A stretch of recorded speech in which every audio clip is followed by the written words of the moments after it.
Hey friends, welcome here to 9 News Now. I'm Greg Merriweather.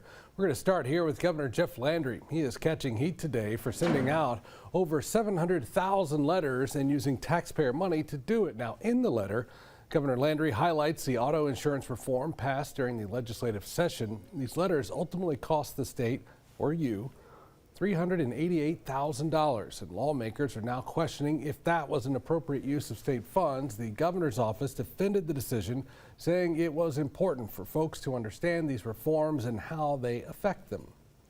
Local senior citizens say they're living under unacceptable conditions at the Hooper Springs senior apartments. The folks living there say parts of the facility do not have AC and are covered in bugs and dust and dirt. The property manager says if there's any problems, they can put in a work order to maintenance, but the tenants say those usually go unanswered. Now management, after getting several questions from us, they are sending out notices that the rent is going up, and many residents say they've just had enough. I'm going to move out of here. That's what my hopes for the future is. I got to get in a better place. I can't stay in here because I've been in here at a nervous breakdown from all this mess. One of the residents say that they were taken to the hospital after living in a room covered with mold. Since then, he has now been moved to a room paid for by the management.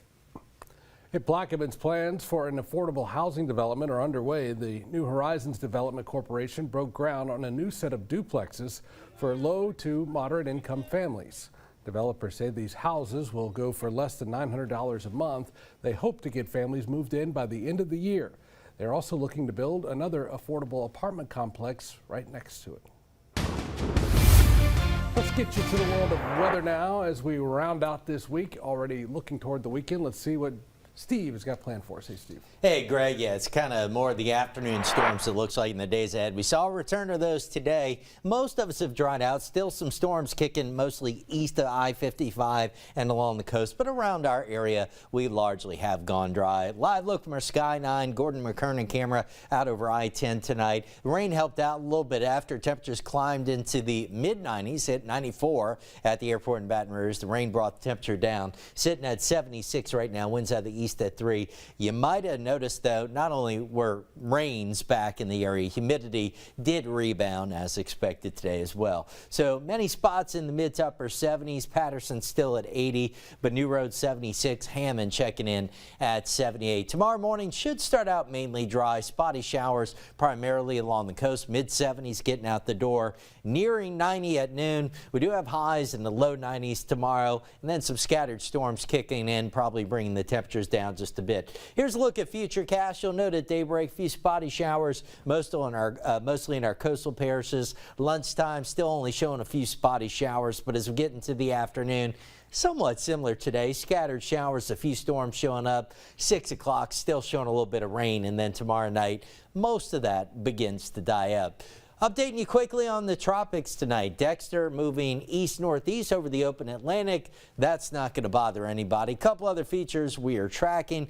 We got a wave that's southwest of Cabo Verde Islands, giving a 50% chance of development. And then a weak area low pressure developing right now off the east coast. Probably going to track north and then northeast. May deliver some rain to the east coast. Doesn't look to be an issue for most of us as it stands right now. Just want to point out, let's keep an eye on this feature as well, east of the Bahamas. The Hurricane Center, not really talking about that one just yet, but something to keep an eye on. But back here at home, typical summer weather continues. Scattered, mainly afternoon storms, rain chances anywhere from 30 to 50%, and highs right around normal, low to mid 90s. Greg. All right, Steve, thank you. Coming up on 9 News at 10, the fire department and EMS, not everybody's on the same page when it comes to that potential merger.